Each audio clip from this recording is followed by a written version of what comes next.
سورہ کہف آیت نمبر 92۔ اعوذ باللہ من الشیطان الرجیم، بسم اللہ الرحمن الرحیم۔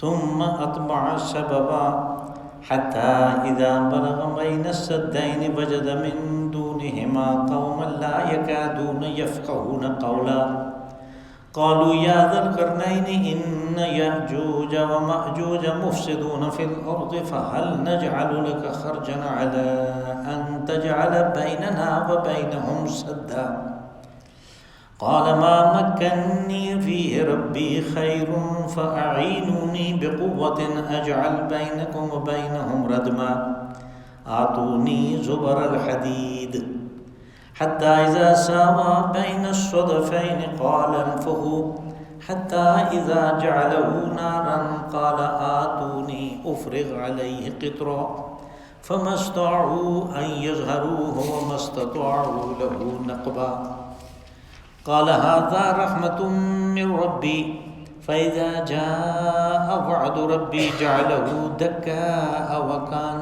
وعد ربي حقا وتركنا بعضهم يومئذ يموج في بعض ونفخ في الصور فجمعناهم جمعا وعرضنا جهنم يومئذ للكافرين عرضا الذين كانت أعينهم في غطاء عن ذكري وكانوا لا يستطيعون سمعا صدق الله العظيم۔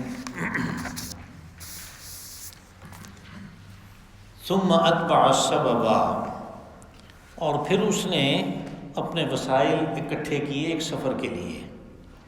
حتی اذا بلغ بین السدین وجد من دونہما قوما، اور پھر وہ سفر اس نے شروع کیا یہاں تک کہ اپنی فوجوں کے ساتھ وہ دو پہاڑوں کے درمیان درے والی جگہ پہ پہنچ گیا۔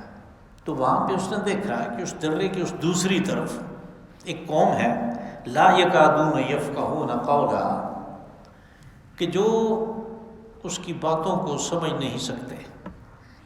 قالوا یا ذا القرنین ان یأجوج ومأجوج مفسدون فی الارض فهل نجعل لك خرجا، تو وہاں پہ موجود رعایا نے یہ کہا کہ یا ذا القرنین، یہ جو یاجوج و ماجوج ہیں یہ فساد برپا کرتے ہیں، یعنی قتل و غارت کرتے ہیں، آ کے لوٹ مار کرتے ہیں۔ فَهَلْ نَجْعَلُ لَكَ خَرْجًا عَلَىٰ أَن تَجْعَلَ بَيْنَنَا وَبَيْنَهُمْ سَدًّا، تو کیوں نہ ہم کچھ ٹیکس لگا کے سرمایہ اکٹھا کر لیں تاکہ اس کے ذریعے سے تم ان کے اور ہمارے درمیان ایک ڈیم بنا دو، ایک اوٹ بنا دو۔ قال ما مکنی فیہ ربی خیر فاعینونی بقوۃ اجعل بینکم وبینہم ردما، تو ذوالقرنین کہنے لگے کہ جو اللہ نے مجھے دے رکھا ہے وہ بہتر ہے، وہ کافی ہے، تم میری افرادی قوت سے مدد کرو تو میں تمہارے اور ان کے درمیان اوٹ کھڑی کر دیتا ہوں۔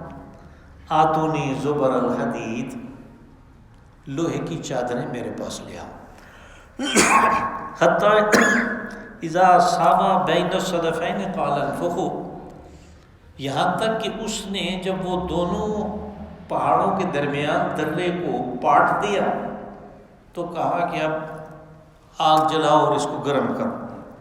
حتی اذا جعلہ نارا قال آتونی افرغ علیہ قطرا، اور جب وہ دہکتا ہوا گرم ہو گیا وہ لوہا تو کہا کہ اب اس کے اوپر پگھلا ہوا تانبا لے آؤ، وہ ڈالتے ہیں۔ فَمَا اسْتَطَاعُوا أَن يَظْهَرُوهُ وَمَا اسْتَطَاعُوا لَهُ نَقْبًا، اب یہ قوم جو ہے اس اوٹ کے اس ڈیم کے اس طرف نہ تو وہ اس کے اوپر چڑھ سکتے ہیں اور نہ اس کے اندر وہ سوراخ کر سکتے ہیں۔ قَالَ هَذَا رَحْمَةٌ مِّن رَّبِّي، تو ذوالقرنین نے کہا کہ یہ سب اللہ کی رحمت سے ہے۔ فَإِذَا جَاءَ وَعْدُ رَبِّي جَعَلَهُ دَكَّا، لیکن یہ کوئی مستقل چیز نہیں ہے، جب میرے رب کا وعدہ آئے گا یعنی قیامت کا وعدہ اور جو کچھ قیامت سے پہلے ہونا ہے تو وہ اس کو برابر کر دے گا، ریزہ ریزہ کر کے برابر کر دے گا۔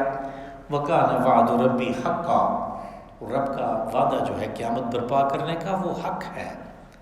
وَتَرَكْنَا بَعْضَهُمْ يَوْمَئِذٍ يَمُوجُ فِي بَعْضٍ، اور اس وقت اس دن حال کیا ہوگا کہ قومیں ایک دوسرے سے ٹکرائیں گی جیسے سمندر میں موجیں ٹکراتی ہیں۔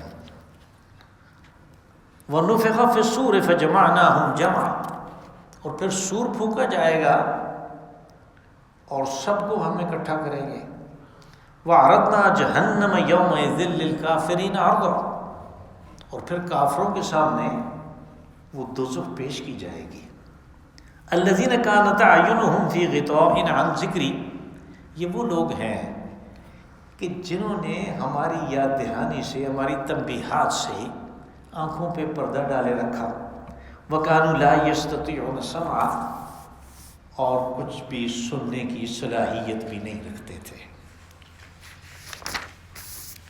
یہاں سے ذوالقرنین کے ایک تیسرے سفر کی، یعنی آپ نے دیکھا کل کے درس میں یہ بات آئی تھی کہ اس نے مغرب کی طرف ایک سفر کیا، تو ہمارے محققین کی جو تحقیقات ہیں ان کی روشنی میں یہ طے ہوا کہ وہ عراق، شام اور ترکی اور پھر اس کے آگے باسفورس تک، وہاں تک وہ چلا گیا۔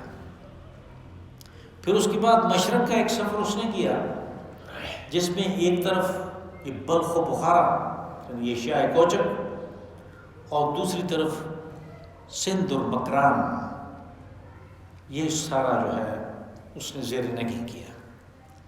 اب اس کے ایک تیسرے سفر کا ذکر ہے۔ وہ جو پہلے دو سفر ہیں تاریخ میں وہ باتیں ملتی ہیں، اس زمانے کی پرانی تاریخ میں، جو کہ کتبات کے ذریعے سے اور بادشاہوں کے جو کچھ نشانات چھوڑے ہوئے ہیں ان کے ذریعے سے جو تاریخ مرتب ہوئی، اس میں ان دونوں کے نشانات ملتے ہیں۔ اس تیسرے سفر کی سوائے اس کے اور کوئی حقیقت نہیں ملتی کہ اس ذوالقرنین کا انتقال اس سفر کے دوران کسی کھڈ میں گرنے سے ہو گیا، لیکن معلوم ہوتا ہے کہ یہ واپسی تھی، کیونکہ اس نے وہاں پہ ایک بڑا کارنامہ سر انجام دیا، اور وہ کارنامہ یہ تھا کہ جب وہ اس جگہ پہ پہنچا، یہ جو جگہ ہے حتی اذا بلغ بین السدین، تو یہ کون سی جگہ ہے اس دنیا پہ کہ جہاں پہ وہ پہنچا؟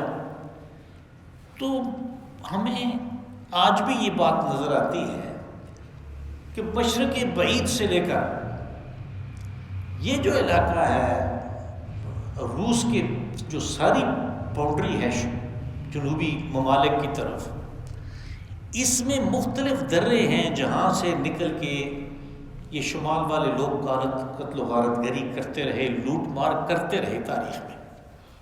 یہ جو تاتاری آئے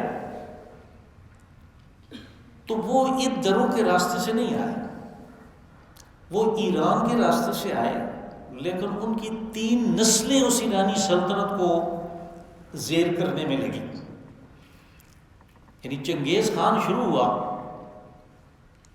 تو اس نے ایرانیوں کے ساتھ چھیڑ چھاڑ شروع کی اور مختلف محاذوں پہ لڑائیاں ہوتی رہیں، دونوں طرف کے آدمی مرتے رہے، وہ مر گیا تو اس کا بیٹا قبلائی خان شروع ہو گیا، وہ بھی مر گیا تو تیسری نسل ہلاکو خان آ گئی۔ ہلاکو خان نے یعنی 100 سال کی مزاحمت کے بعد ایران ختم ہو گیا، وہ جو خراسانی سلطنت تھی وہ ساری کی ساری ختم ہو گئی۔ اگلے دن وہ بغداد میں تھے، ایران نے تو مزاحمت کی لیکن باقی کوئی بھی نہیں کر سکا، اور پھر بغداد میں انہوں نے وہ قورام مچایا کہ لاکھوں انسان جو تھے انہیں قتل کیا، پورے شہر کو آگ لگا دی، اور عباسی خلفاء کے زمانے میں جو تحقیقات ہوئی تھیں، جو دنیا کی کتابوں کے تراجم ہوئے تھے، جو لائبریریاں تھیں، ان سب کو آگ لگا دی۔ علم کے لکھنے پڑھنے کے بہت سخت قسم کے دشمن تھے، اور پھر ان کا رکنا تو تھا ہی نہیں کہ آگے چلے گئے۔ فلسطین کے علاقے میں جب پہنچے تو پھر مصریوں کو بھی نظر آ گیا کہ اب ہماری خیر نہیں ہے، تو بغداد کی تباہی کے ساتھ ہی مصر والوں نے تیاری شروع کر دی تھی، اور پھر وہاں فلسطین میں مصر کے جنرل بائبر کی سربراہی میں انہوں نے ہلاکو خان کو شکست دی، اور یوں یہ تاتاریوں کی جو غارت گری تھی 150 سال سے اوپر کی، اس کا خاتمہ ہوا۔ تو دوسرے علاقوں میں بھی اسی طرح وہ شمال سے آتے رہے، لیکن ایک تو پہلے تو کسی نے جس کا پتہ نہیں ہے اس نے دیوار چین بنائی، اور وہ اتنی بڑی ہے، اتنی مضبوط ہے کہ اس کی تصویریں جو ہیں وہ خلا سے جب دنیا کی تصویریں لی تو دیوار چین اس میں بھی نظر آتی ہے، وہ اتنی بڑی ہے۔ پھر اس کے بعد ہندو کش کا پہاڑی سلسلہ شروع ہو جاتا ہے، اس میں درہ خیبر ہے جس سے جنوب کی طرف آ سکتے ہیں، یہ بہت دور پڑتا ہے منگولوں کو۔ آگے ایرانی سلطنت ہے، اس کا میں واقعہ بیان کر چکا ہوں۔ اس کے بعد مزید مغرب کو جائیں تو 2 درے اور ایسے ہیں کہ جن سے گزر کے آیا جا سکتا ہے، لیکن ان دروں کے دوسری طرف رہنے والی جو مخلوق تھی وہ بھی اس زمانے میں بہت جنگجو تھے۔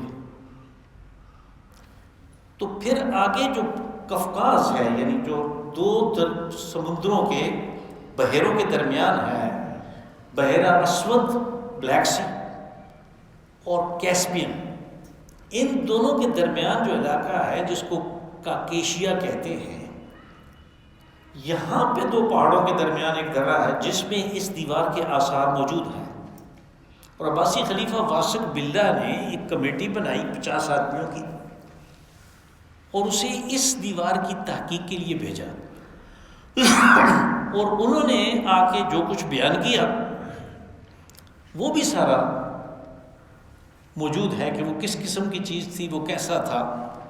یعنی جس وقت یہ دیوار بنی 550 سال قبل مسیح میں، تو میٹلرجی اتنی ترقی کر چکی تھی کہ انہوں نے آئرن یعنی لوہا اور تانبا جو ہے اس کا الائے بنا دیا، ان کا آپس میں بانڈ لگا دیا، اور یہ ایک خاص ٹیمپریچر پہ ہی ہوتا ہے کہ جس کا تذکرہ یہاں پہ ہے، اس نے کہا کہ انفخو، اب اس کو دہکاؤ، خوب گرم کرو، یہاں تک کہ یہ لوہا جو ہے گرم ہو کے جب سرخ ہوتا ہے تو اس کو کہا کہ آگ ہو جائے، یہ آگ کی طرح ہو جائے، شعلہ بھی اسی رنگ کا ہوتا ہے۔ تو یہ سفر تھا جو اس نے اختیار کیا۔ جب وہاں پہ پہنچا، حتی اذا بلغ بین السدین، سد کہتے ہیں رکاوٹ کو، اور یہاں پہ چونکہ ان سدین تثنیہ کا صیغہ استعمال ہوا تو 2 یعنی پہاڑوں کے 2 سلسلے جو آ کے کسی جگہ پہ رکتے ہیں اس کی بات ہے۔ تو جب ان کے درمیان ڈیم بناتے ہیں تو ان کو کہتے ہیں ایبٹمنٹ، یعنی ڈیم جو ہے وہ 2 پہاڑوں کے درمیان بنایا جاتا ہے، یہ ایبٹمنٹ ہے۔ ان کے درمیان جب پہنچا، وجد من دونہما قوما، تو اس کے دوسری طرف اس نے دیکھا کہ ایک قوم آباد ہے۔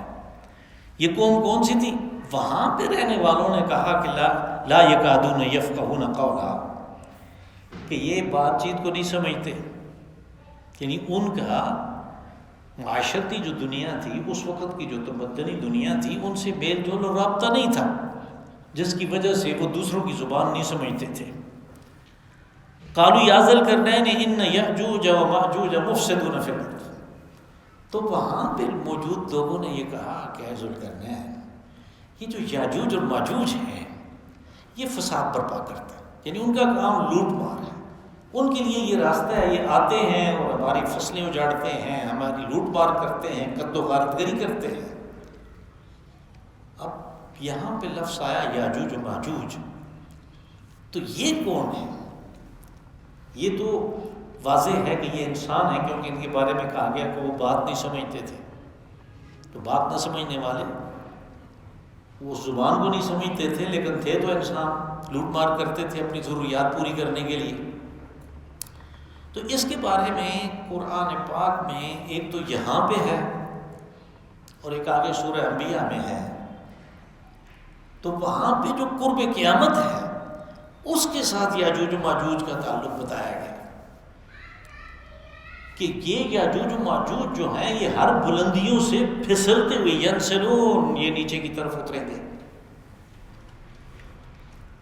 اور جیسے آگے یہ باتیں آ رہی ہیں ان سے ایسے نظر آتا ہے کہ انہوں نے پوری دنیا میں فساد برپا کر دینا ہے، اور ان کے سامنے کوئی ٹھہر نہیں سکے گا۔ اور لوگ جب تاتاری جب آئے اور انہوں نے فساد برپا کیا تو اس زمانے کے لوگوں نے یا اس کے کچھ بعد لوگوں نے یہ کہا کہ یہ وہی ہے یاجوج و ماجوج کا قصہ ہے۔ لیکن اب ہمیں بھی ایسے محسوس ہوتا ہے کہ کیونکہ ان کے واقعات میں اگر آپ یعنی اس کو مزید کتابوں کو دیکھیں تو آپ دیکھیں گے کہ تورات میں جو یعنی اولڈ ٹیسٹمنٹ ہے، عہد نامہ قدیم، اس میں ایک صحیفہ ہے حزقیل کا۔ یہ وہ نبی ہیں کہ جن کا نام یا کوئی واقعہ قرآن پاک میں نہیں ہے، لیکن تورات میں ان کا پورا ایک صحیفہ موجود ہے۔ اس صحیفے میں یہ بات ہے کہ وہ کہتے ہیں کہ مجھے وحی ہوئی کہ اٹھ، اور یہ جو رش اور مسک اور بلتا ہے یہاں پہ نبوت کر کہ یہ فسادی ہے۔ اب ہم دیکھتے ہیں یہ جو الفاظ تورات میں اردو ترجمے میں لکھے ہوئے ہیں اور میں نے دیکھے ہیں، یہ رش جو ہے یہ غالباً روس کے لیے ہے، اور مسک جو ہے یہ ماسکو ہے، اور ادھر ایک اور شہر بھی اسی طرح کا ہے جس کا نام بادشک سے ملتا جلتا ہے۔ یعنی ان کے یہ جو نام ہیں اس کے یہ اب تک موجود ہیں، اور ابھی جو کچھ ہو رہا ہے یعنی ایسے نظر آتا ہے کہ بالآخر یہ معاملہ رکے گا نہیں، یوکرین والا، یہ آگے پھیلتا جائے گا۔ اس لیے کہ اب یہ کہہ رہے ہیں کہ وہاں پہ 6 لیبارٹریاں ایسی انہوں نے روسیوں نے قابو کر لی ہیں کہ جن میں یہ کووڈ-19 کا وائرس تیار کیا گیا، اور انہوں نے امریکہ کو کہا ہے کہ ہم اس بات کو پوری دنیا کو بتائیں گے، اور اس میں کاغذات میں یہ بات بھی مل گئی کہ یہ چین کے لیے انہوں نے کیا تھا، لیکن پھر ان کے اپنے قابو سے نکل گیا، اور پھر اسی طرح اور انہوں نے جو کام یوکرین میں کر رکھے تھے، تو اسی لیے وہ سارا مغرب جو ہے وہ خاموش ہے، حالانکہ ان کے وہ بڑے سگے ہیں جن کو مار پڑ رہی ہے اور شہروں کے شہر تباہ کر رہے ہیں، اور وہ ایٹمی پلانٹ بھی سارے اٹھا کے لے گئے، لیکن وہ خاموش ہے۔ کوئی وجہ تو ہوگی۔ بالآخر ایسے نظر آتا ہے کہ یہ ہو سکتا ہے کہ تیسری عالمی جنگ اور پھر آخر میں وہ سلسلہ ہو جائے جس کا آگے تذکرہ ہے پوری دنیا کے خاتمے کا۔ کہا کہ یہ یاجوج و ماجوج ہیں، مفسدون فی الارض، یہ زمین میں فساد برچاتے ہیں۔ فَهَلْ نَجْعَلُ لَكَ خَرْجًا عَلَىٰ أَن تَجْعَلَ بَيْنَنَا وَبَيْنَهُمْ سَدًّا، تو کیوں نہ ہم آپ کے لیے خرچ، ٹیکس کو کہتے ہیں، خراج تو اردو میں بھی لفظ استعمال ہوتا ہے، تو جو اجتماعیت سے معاشرے سے کلیکٹ کیا جائے وہ خراج ہے، اور یہ اردو میں تو استعمال ہوتا ہے، آپ لوگوں نے سنا ہوگا خراج کے بارے میں۔ تو یہ اسی کا کہہ رہے ہیں کہ ہم کچھ سرمایہ اکٹھا کر لیتے ہیں آپ کے لیے ٹیکس کی صورت میں، آپ ان کے اور ہمارے درمیان یہاں ووٹ کھڑی کر دیں، کیونکہ وہی راستہ تھا آنے تھا، ادھر بھی اور ادھر بھی پہاڑ ہے، وہ نہیں آ سکتے تھے۔ اب صد وہی رکاوٹ ہے، صد ویسے وہ عربی میں ڈیم کو بھی کہتے ہیں۔ قال ما مکنی فی ربی خیر، اس نے کہا کہ ٹیکس کی ضرورت نہیں ہے، اللہ نے جو مجھے دے رکھا ہے، میرے رب نے جو مجھے دے رکھا ہے وہ بہتر ہے، یہ دونوں لحاظ سے بہتر ہے۔ یعنی یہ اس قسم کی رکاوٹ کھڑی کرنے کے لیے، ڈیم بنانے کے لیے بھی وہ سرمایہ میرے پاس کافی ہے، اور یہ کہ یہ ایک نیکی کا کام ہے فساد کو ادھر ہی رکھنا، تو اس کے لیے سرمایہ بھی حلال چاہیے۔ تو اس خیر میں وہ دونوں پہلو موجود ہیں کہ ہے بھی اور حلال کا بھی ہے۔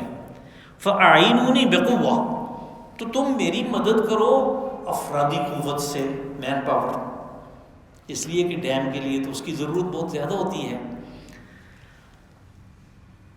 اجعل بینکم وبینہم ردما، کہ تمہارے اور ان کے درمیان میں رکاوٹ کھڑی کر دوں گا۔ تو اس نے پھر بتایا کہ وہ کس طرح کھڑی ہوگی۔ آتونی زبر الحدید، حدید لوہے کو کہتے ہیں، اور زبر جو ہے یہ زبرہ کی جمع ہے. زبرہ لوہے کی چادر کو، اسٹیل شیٹ کو کہتے ہیں. کہا کہ تم لوہے کی چادریں لے آؤ. حتیٰ اذا ساوا بین الصدفین، ان کے ذریعے سے اس نے وہ بند کر دی، یعنی دونوں ایبٹمنٹ کو اس نے ان چادروں کو ڈال کے پورا کر دیا. قال انفخوا، اس نے کہا کہ اب دہکاؤ، آگ دہکاؤ. تو جب آگ دہکاتے ہیں تو پھر لوہا گرم ہو جاتا ہے تو اس کا رنگ اس طرح ہو جاتا ہے. حتیٰ اذا ساوا بین الصدفین قال انفخوا حتیٰ اذا جعلہ نارا، نار آگ کو کہتے ہیں، لیکن جعلہ یعنی وہ اتنی آگ دہکائی کہ وہ سارے کا سارا جو لوہا تھا وہ آگ کی طرح سرخ ہو گیا. یہ محاورہ ہم بھی استعمال کرتے ہیں کہ جب کوئی چیز بہت گرم ہو جائے تو ہم کہتے ہیں یہ تو آگ بن گئی ہے. تو یہاں پہ بھی اسی قسم کا یہ آگ، نار جو ہے، یہ اس محاورے کے طور پہ استعمال ہوا کہ وہ ٹیمپریچر آ گیا کہ جس سے وہ سرخ ہو جاتا ہے. قال آتونی افرغ علیہ قطرہ، اس نے کہا کہ لے آؤ میں اس کے اوپر قطرہ پگھلا ہوا تانبا ڈالتا ہوں. اب عام حالات میں اگر آپ لوہے اور تانبے کو ملانا چاہیں تو وہ نہیں ملتا. یہ جب ایک خاص ٹیمپریچر پہ پہنچتا ہے تو پھر ان کے درمیان ایک بانڈ ہو کے یہ دونوں ایک چیز بن جاتے ہیں.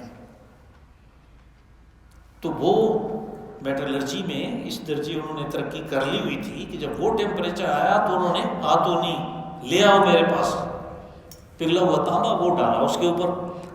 فَمَسْتَطَاعُوا أَن يَظْهَرُوهُ وَمَا اسْتَطَاعُوا لَهُ نَقْبًا. تو اب یہ ایسی چیز بن گئی کہ یہ نہ تو اس کے اوپر چڑھ سکتے ہیں اور نہ ہی وہ اس کے اندر نقب لگا سکتے ہیں. یہ نقب وہی ہے سوراخ کرنا جو ہمارے ہاں اردو میں بھی استعمال ہوتا. پہلے چور بھی جو تھے وہ کچے مکانوں میں نقب لگایا کرتے تھے، یعنی سوراخ کر لیتے تھے اندر جانے کے لیے. قال ھذا رحمت من ربی، لیکن اس نے کہا کہ یہ میرے رب کی رحمت ہے. اب وہ دو شخصوں والا واقعہ جو پیچھے گزرا تھا اسی سورہ مبارکہ میں، اس کو ذہن میں رہے. یہ آیت بالکل اس کے مقابل میں آ رہی ہے. فَإِذَا جَاءَ وَعْدُ رَبِّي جَعَلَهُ دَكَّا. دکا کہتے تو اصل میں اس اونٹنی کو ہیں جس کی وہ کوہان نہیں ہوتی. اونٹ کی تو پیٹھ پہ ایک اونچی چیز ہوتی ہے جس کو کوہان ہم اردو میں کہتے ہیں. تو وہ کوہان اونٹنی کے نہیں ہے، گائے بھینس کی طرح ہے، تو اس کو کہتے ہیں دکا.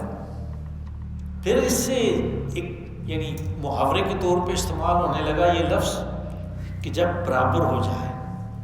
اب ایک ڈیم کھڑا ہے تو رب اس کو دکا کر دے گا، یعنی اس اپ سٹریم اور ڈاؤن سٹریم جو کچھ ہے اس کے برابر اس کا لیول کر دے گا، ٹکڑے ٹکڑے کر کے کوٹ کے برابر کر دے گا. وَكَانَ وَعْدُ رَبِّي حَقًّا. کہا کہ رب نے کہا ہے کہ یہ نشیب و فراز اس دن سارے ختم ہو جائیں گے، نہ کوئی اونچی چیز رہے گی نہ کوئی نیچی، سب برابر ایک چٹیل میدان بن جائے گا. تو اور اس نے جو کہا ہے وہ سچ ہے. اب وہ جو آدمی تھا جس کا باغ تھا تو اس نے اس کے مقابلے میں یہ بات کہی تھی کہ ما اظن ان تبید هذه ابدا، میں یہ گمان نہیں کر سکتا کہ یہ کبھی تباہ بھی ہو جائے گا. یہ دونوں چیزیں جو ہیں یعنی وہ جو ذہن ہے اس کو تقابل میں رکھا گیا کہ اس کا یہ خیال ہے کہ یہ کبھی تباہ ہی نہیں ہو سکتا، لیکن صاحب ایمان جو ہے وہ کہتا ہے کہ اللہ کے احکام کے سامنے، اس کے حکم کے سامنے کسی چیز کی کیا حیثیت ہے، کیا پہاڑ اور کیا ڈیم اور کیا چیزیں، اس کچھ بھی نہیں ہے. اب وَتَرَكْنَا بَعْضَهُمْ يَوْمَئِذٍ يَمُوجُ فِي بَعْضٍ. اب جب ذوالقرنین نے قیامت کے بارے میں کوئی بات کر دی تو پھر آگے یہاں سے خاتمہ، اس صورت کا خاتمہ جو اس کی آیات شروع ہوتی ہیں، اور پہلے اس کی قیامت کی بات کو اللہ نے مکمل کیا کہ اس نے تو سادی سی بات کر دی کہ اس نے وعدہ، اس کا وعدہ برحق ہے، شدنی ہے، اور یہ قیامت برپا ہوگی اور یہ ڈیم شیم سب ختم ہو جائیں گے، بے شک کتنے ہی مضبوط کیوں نہ نظر آئے. تو اللہ نے یہ بات مکمل کی کہ اس وقت کیا ہوگا. وَتَرَكْنَا بَعْضَهُمْ يَوْمَئِذٍ يَمُوجُ فِي بَعْضٍ. کہ اس دن صرف یہی چیزیں نہیں بلکہ انسانوں میں بھی یہ ہوگا کہ قوموں کی قوم ایک دوسرے سے ٹکرا جائیں گی. جب پہاڑ روئی کے گالوں کی طرح اڑیں گے تو ظاہر ہے لوگ بھی اڑ رہے ہوں گے، تو وہ ایک دوسرے سے ٹکرا جائے گی اور ان کا یہ حال ہو جائے گا کہ جیسے سمندر میں دو موجیں مختلف سمت سے آنے والی آپس میں ٹکرا جاتی ہیں. اور وہاں پہ کیا ہوتا ہے کہ وہ پانی جو ہے وہ قطروں میں تبدیل ہو جاتا ہے، یعنی ٹکڑے ہو جائیں گے لوگوں کے. وَنُفِخَ فِي الصُّورِ، اور جب یہ ختم ہو جائیں گے تو پھر اس کے بعد وہ نفخہ ثانی ہوگا، پھر اس میں سور میں پھونکا جائے گا. فَجَمَعْنَاهُمْ جَمْعًا، ان سب کو ہم اکٹھا کریں گے. اس دن سارے اکٹھے ہوں گے. وَعَرْضَنَا الَّذِينَ وَجَمَعْنَاهُمْ جَمْعًا وَعَرَضْنَا جَهَنَّمَ يَوْمَئِذٍ لِّلْكَافِرِينَ عَرْضًا، اور اس دن وہ کافر جو قیامت کے آنے کو نہیں مانتے، وہ کہتے ہیں کہ ہمیں تو اس چیز کا کوئی پتہ نہیں ہے، یہ دنیا کروڑوں سال اربوں سال سے چلی آ رہی ہے اور یہ اسی طرح چلتی رہے گی. کہا کہ ان کو کے سامنے وہ چیز جو ہے وہ آنکھوں کے سامنے آئے گی، اور جہنم جس کا نام ہے وہ ان کے روبرو آ جائے گی، ان کے سامنے پیش کر دی جائے گی، ان کے روبرو ہو جائے. الذین کانت اعینہم فی غطاء عن ذکری، کہا کہ اس جہنم کے بارے میں ہم نے تنبیہات بھیجی تھی کہ اس کے لیے اپنے آپ کو تیار نہ کرو. ذکر یعنی نصیحت آموز بات، تو کبھی وہ اچھی بات ہوتی ہے تو آدمی اس لالچ میں اس سے نصیحت پکڑتا ہے تو وہ جنت کی بات ہے. کبھی وہ خوفناک بات ہوتی ہے تو اس کے خوف سے آدمی اپنی سمت درست کرتا ہے. یہاں پہ ذکر اس خوف کی بات ہے، اور اللہ نے یہ کر دیا ہر زمانے میں ہر نبی کے ذریعے سے اس کو واضح کیا کہ ہم نے اس جہنم کو ان کے سامنے جو روبرو پیش کی جائے گی تو اس سے پہلے ان کی آنکھوں پہ پردہ پڑا ہوا تھا کہ جب ہم نے اس کے بارے میں تنبیہات ان کو بتائی تھی، لیکن انہوں نے تنبیہات کا کیا کیا؟ وَكَانُوا لَا يَسْتَطِيعُونَ فِي أَعْيُنِهِمْ كَانَتْ أَعْيُنُهُمْ فِي غِطَاءٍ عَنْ ذِكْرِي، کہ ان کی آنکھیں ان تنبیہات کو دیکھنے کے بجائے ان کے اوپر پردہ پڑا رہا. اس پہ غلاف تھا، غلاف تھا، وہ چڑھا ہوا، ان کو نظر ہی نہیں آیا. وَكَانُوا لَا يَسْتَطِيعُونَ سَمْعًا، اور پھر انبیاء اور رسولوں نے، اللہ کے نیک بندوں نے اس کے بارے میں بات بھی کی، لیکن وہ باتیں جو ہیں ان کو سننے کی ان کی صلاحیت نہیں تھی. اللہم صلی وسلم وبارک وانعم علی عبدک ورسولک نبیک محمد صاحب المقام المحمود.